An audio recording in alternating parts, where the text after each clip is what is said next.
Fala, gurizada, beleza? Professor Hilton aqui na área para a gente ver algumas aplicações das colisões, beleza? Só que para a gente poder entrar já com a ideia bem formada, para quem ainda não está inscrito no canal, se inscreva para poder acompanhar as videoaulas anteriores, tá? Na videoaula passada a gente detalhou certinho os tipos de colisão, mas vem comigo aqui para a gente dar uma lembrada, ó. Nós temos três tipos: a perfeitamente elástica, o qual o coeficiente de restituição é 1 e a sua energia ela é totalmente conservada. E aí nós temos duas inelásticas. A primeira é a parcialmente inelástica, em que o coeficiente de restituição fica entre 0 e 1 e há uma dissipação parcial da energia. E por último, a perfeitamente elástica, na qual nosso coeficiente de restituição é igual a 0 e a nossa dissipação é máxima. Esses são os três casos clássicos que a gente sempre enfrenta na grande maioria, se não, vamos colocar ali 99% dos exercícios que nós temos, seja de vestibulares, do próprio ensino médio, das universidades, a gente geralmente foca nesta ideia. Lembrando vocês que este coeficiente de restituição é válido para colisões unidimensionais, ok? E aqui existem duas observaçõezinhas que eu fiz para vocês.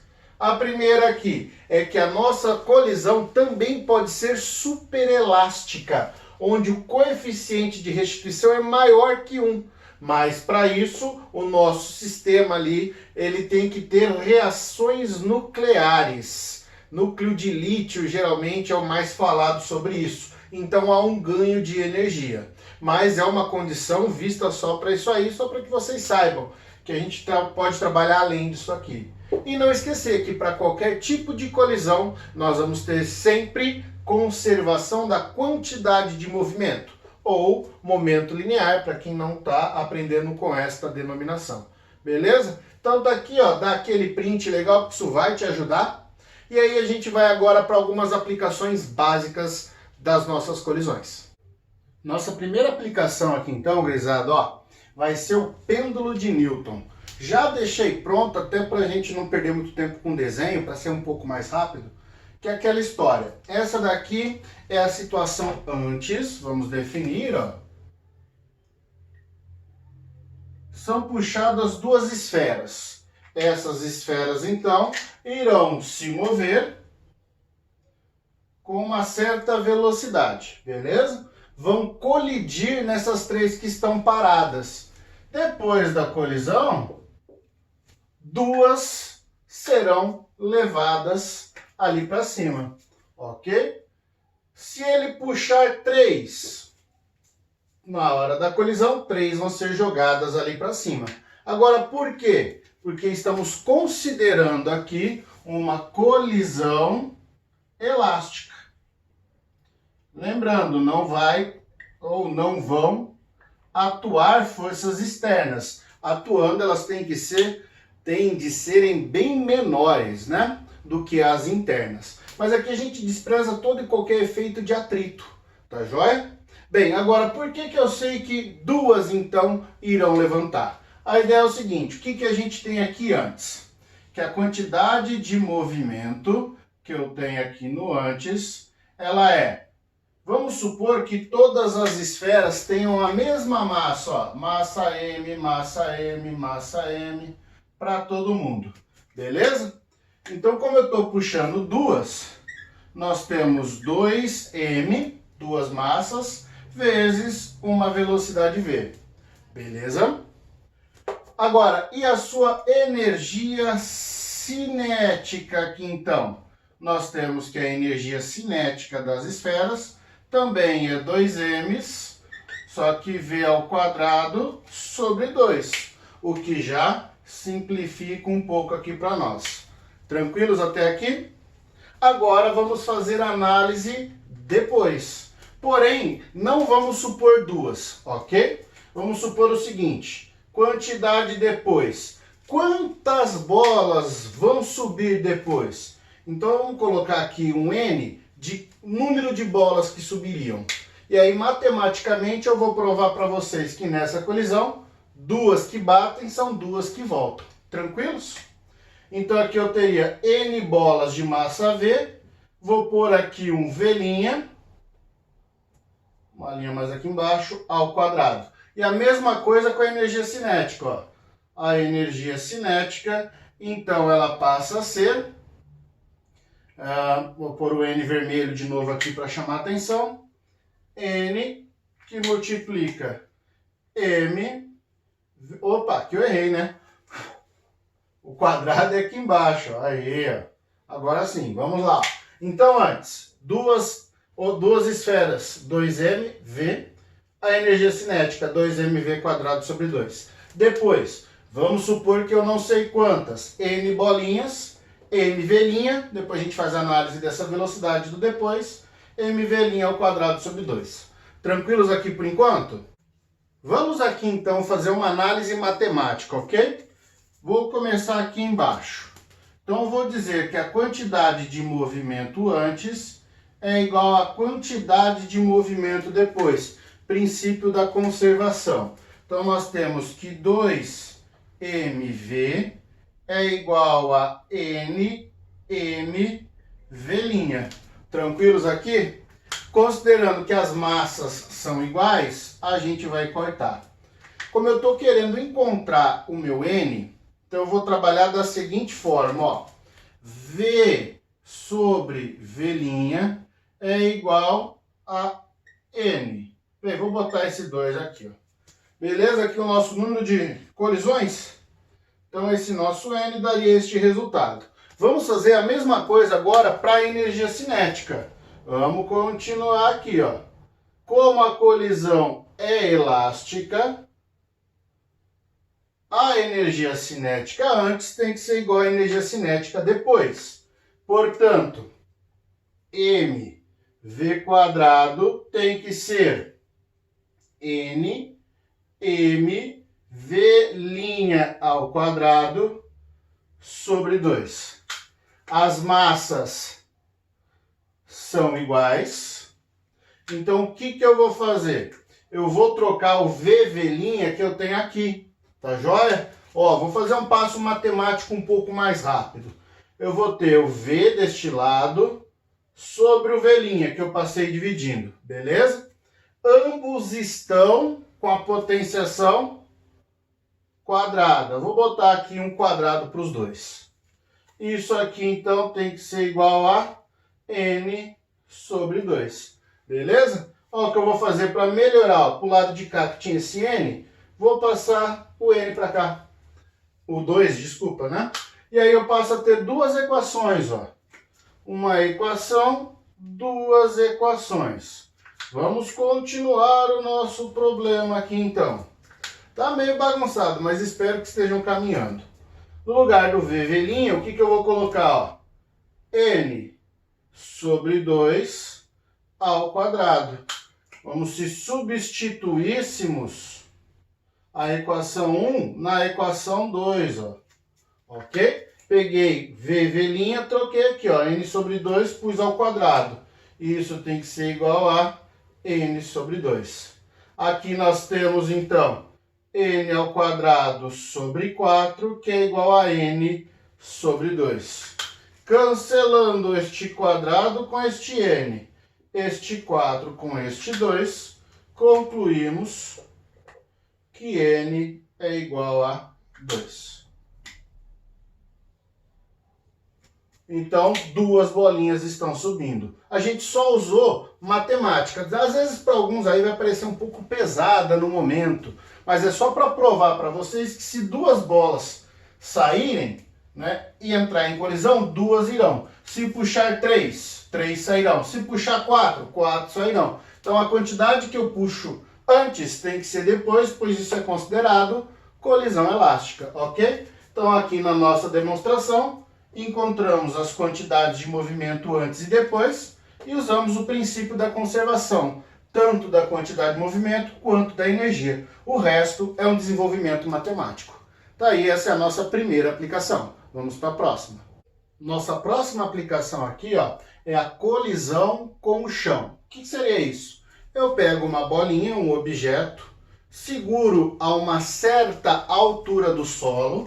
Vamos então definir aqui que ele se encontra a uma certa altura. Vou chamar ela de Hzão, beleza? E vou soltar esta bolinha. O que acontece com ela? Ela bate no chão e depois, se o movimento for perfeitamente, né, vertical, sem ação externa de ventos, desprezando a resistência do ar, queda livre, ok? O que vai acontecer com a bolinha? A tendência é que ela volte. Agora, ela volta onde? Então, depende da colisão que ela vai ter com o chão, ok? Então, vamos dizer que ela está saindo aqui de um ponto A, colide aqui no chão. Vou chamar este ponto de B. E agora, então, ela vai ter que subir. Então, ali no chão é o exato instante em que nós temos a colisão. Então, a bola, ao chegar no chão, ela atinge ele com uma velocidade VB. O chão, por princípio da ação e reação, exerce uma força contrária, produzindo um impulso que produz mudança, né? Variação da quantidade de movimento, que joga ele para cima com uma velocidade B'. Tá claro isso para todo mundo? Então, joguei o objeto, bateu no chão, exerce uma força, chão devolve a força, adquire velocidade e este objeto sobe. Agora, sobe aonde? Vamos estipular um ponto qualquer arbitrário aqui, ó, só para a gente fazer uma análise. E com isso eu vou mostrar para vocês uma equação geral para essa determinação. Vou chamar aqui então de um ponto C genérico na trajetória. E vou definir este ponto C aqui por meio de uma altura Hzinho. Tá claro para todo mundo o que nós vamos fazer? Então, esta é a ideia. Aí a gente vai determinar como se fosse uma colisão só, bater e voltar ali. Depois a gente amplia para um caso mais genérico, beleza? Bem, o que a gente vai começar fazendo de análise? Ponto A e B. Começo por aqui. Bem, que condições que nós temos? Que como desprezamos a resistência do ar, deixa eu colocar aqui com a caneta, ó, o movimento é queda livre, a energia que eu tenho no ponto A, que é potencial gravitacional, já que não há deformações elásticas, né, aqui em cima, e ele vai estar parado, que é a condição de queda livre, a velocidade do ponto A é zero, porque eu vou soltar o objeto, só tenho gravitacional. Ela então vai virar energia cinética até o ponto B. O que me interessa é no exato momento em que apenas ele bate, ele toca ali, ok? Então nós não temos nesse instante a colisão elástica. Desculpa, a energia elástica, tá? Por mais que a gente considere isso nas nossas colisões, mas aí eu já coloco o efeito de colisão. Tranquilos? Bem, matematicamente nós vamos ter que a massa da bolinha, aceleração gravitacional, a altura é Hzão, energia cinética, massa da bolinha, velocidade da bolinha ao quadrado sobre 2. Como as massas são iguais, a gente cancela, verifico que a velocidade da bolinha é a raiz de 2GH. Quem vem acompanhando as nossas videoaulas já deve ter assistido a aula de energia mecânica, se não, eu deixo um card aqui para vocês, o link ao final do vídeo, para que vocês possam dar uma resgatada nesse assunto. Mas de maneira geral tá aí. Essa é a velocidade com que ele atinge o ponto B. Tranquilos? Agora, o próximo ponto a analisarmos é o retorno dele. Então, é do ponto B e o ponto C. Aqui vamos entender que ele está na subida. Então, o que está acontecendo? A energia cinética que ele tem em B, ela tem que ser a potencial gravitacional que ele vai ter lá no ponto C, porque aí ele colidiu, ok? Nessa colisão surge, né, o vetor velocidade para cima, devido à deformação que ela vai sofrer por meio da colisão. Então eu não estou olhando a colisão ali por enquanto, eu só quero saber o seguinte: agora o chão joga a bola para cima, com essa velocidade para que ela atinja lá o ponto C. Então nós vamos ter que mVb, só que é o linha ao quadrado sobre 2, é de novo mgh, só que agora o hzinho. Então ele veio com a velinha e atingiu uma altura h. Essas massas eu corto e chegamos de novo numa mesma expressão. Só que agora o VB' é a raiz de mgh. Ok? Aqui, ó, vamos então fechar as nossas duas equações de velocidade. Nós temos as duas velocidades, a gente já sabe qual é a massa da partícula. Então dá para aplicar a ideia da conservação da quantidade de movimento.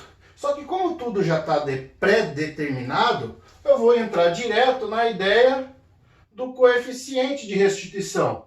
Este sendo a velocidade de afastamento pela velocidade de aproximação.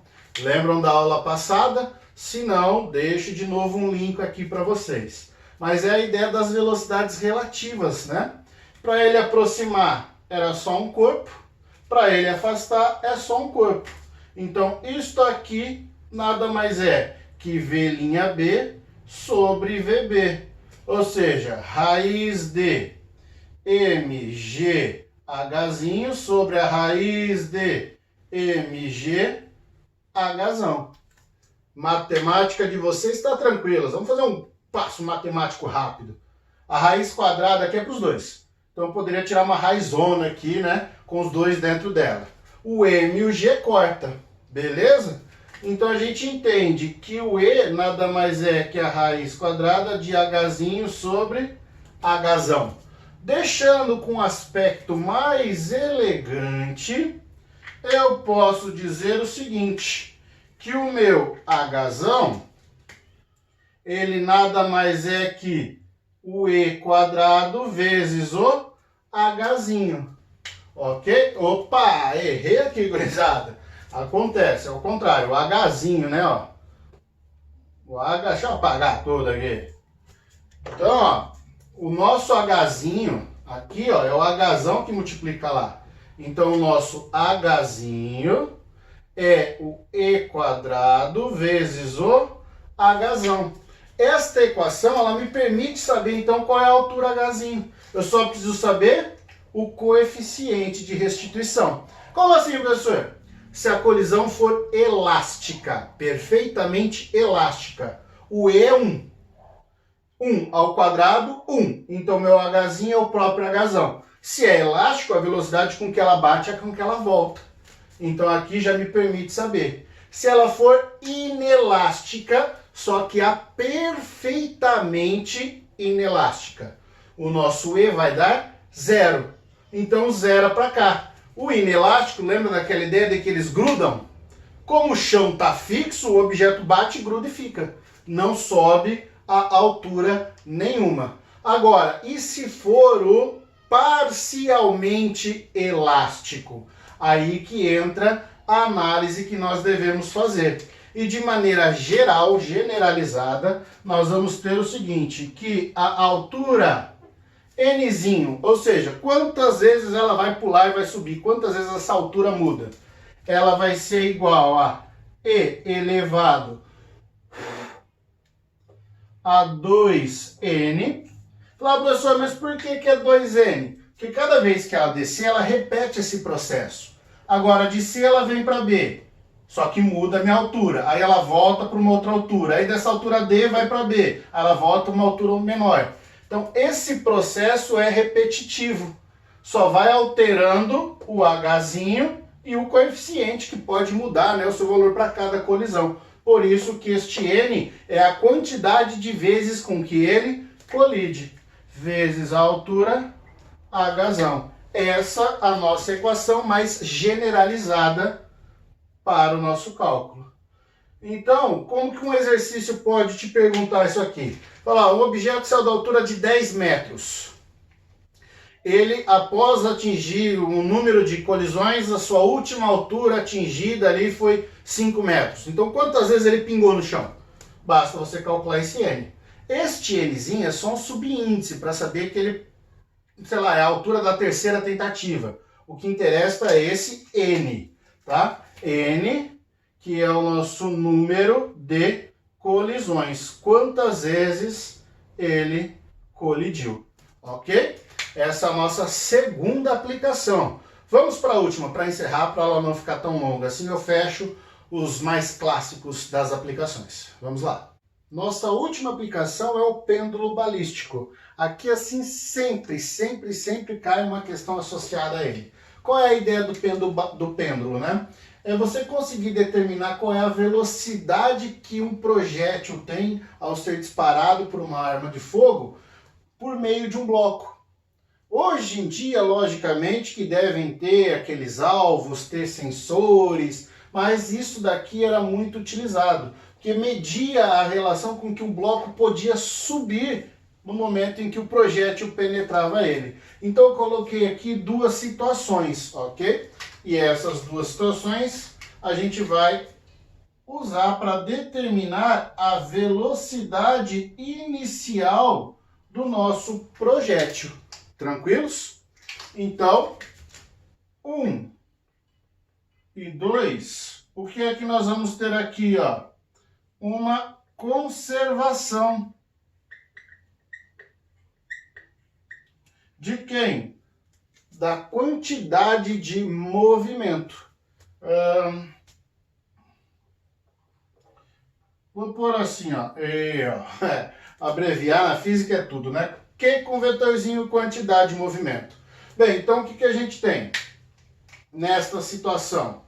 O projétil mais o bloco. Bem, então quantidade de movimento antes tem que ser a quantidade de movimento depois. Antes eu tenho a massa do projétil que eu vou denominar de mzinho, e o bloco que tem uma massa maior de mzão. Então tenho antes mzinho, velocidade inicial, e o bloco está parado, não tem quantidade de movimento, ok? Isso aqui então fica igual. Quando a bala colide nele neste momento, o que vai acontecer? Há uma colisão inelástica, né? Os dois passam a se movimentar juntos. Então nós vamos ter que o mzinho mais o mzão é a velocidade C, que eu vou chamar de conjunto, que este bloco passa a ter esta velocidade de conjunto. Compreendido isso? A questão aqui é o seguinte, qual é a velocidade do conjunto? Como saber? Aí nós precisamos olhar para a terceira situação. O que está acontecendo na terceira? Então vamos da segunda para a terceira. Ó. Aqui está tendo uma conservação. Só que uma conservação de energia, diferentemente no primeiro caso. No primeiro caso a gente não tem, mesmo porque a gente tem um efeito sonoro, né? O bater, a explosão ali no bloco, tem dissipação porque aquece. Então aqui não tem conservação de energia, mas de quantidade de movimento. Agora aqui nós temos sim conservação de energia, pois o bloco vem com uma energia cinética e atinge aquele ponto lá em cima. Agora, a quantidade de movimento não se conserva, porque aí ele vira um pêndulo. E na nossa ideia do pêndulo ali, a gente tem força de tração, peso, teria que fazer uma série de análise para poder verificar, né, o tipo de efeito que está sendo produzido. Mas de energia, ela vai ser conservada. Note que quando o objeto, então, dar este movimento, o projétil dar um movimento para o bloco ele vai atingir uma altura máxima, para que ali ele pare e depois volte. Então a gente pega esse ponto de altura máxima. E que energias que nós vamos ter? Ó, energia mecânica antes, é a energia mecânica depois. Bem, Antes, o bloco vem com uma energia cinética, tá? Fala, professor, mas não bateu, explodiu, colidiu? Teve tudo isso, mas ele estava associado àquela dissipação. Eu já quero ver o instante em que ele começa a se movimentar, não no instante em que ocorre a colisão. Já é aquele minuto pós-colisão, depois de restituir, estão lembrados? Então ele ali tem uma energia cinética, que vai ser transformada em potencial gravitacional. Note que quando a altura é máxima, a velocidade sempre se anula. Estão lembrados disso? Joga o objeto para cima, atinge a altura máxima, ele para. Então, a energia cinética do conjunto é transformada em energia potencial gravitacional. Só que aqui é o conjunto, então é a massa do projétil, massa do meu bloco, velocidade do conjunto ao quadrado sobre 2, que é igual massa do projétil mais massa do bloco, aceleração gravitacional, e aquela altura, que é a altura máxima do nosso sistema. Ok? Bem, as massas são iguais dos dois lados, podemos tirar. Então, concluímos que a velocidade do conjunto aqui, ela é a raiz de 2GH, que é o que a gente vem fazendo muito tempo. Sempre que a conservação de energia e a cinética é transformada em gravitacional, mgh, aqui eu vou por máximo. Agora que eu sei qual é a velocidade do conjunto, eu vou ter então que a velocidade inicial do meu projétil depende da razão aqui, ó, de massas, que multiplica a raiz de 2GH máximo. Pronto. Economizei um tempo de vocês na hora do vestibular. Eu tomo esse tempo de vocês nas demonstrações, mas você aprende, usa a expressão agora de maneira geral, sabendo de onde ela vem, e com isso garante a sua aprovação, pois é um assunto muito corriqueiro nos vestibulares. Tá aí então, garizada? 3 aplicações das 3 mais fundamentais que tem como, assim, de cobrança de vestibulares, né? São fundamentais na cobrança, não que tenha sido simples. Por isso que eu fiz mais essa aula, porque não é tão simples assim, por mais que exija muito mais a matemática do que a física nossa. Mas tá aí, espero que tenham gostado, fico por aqui.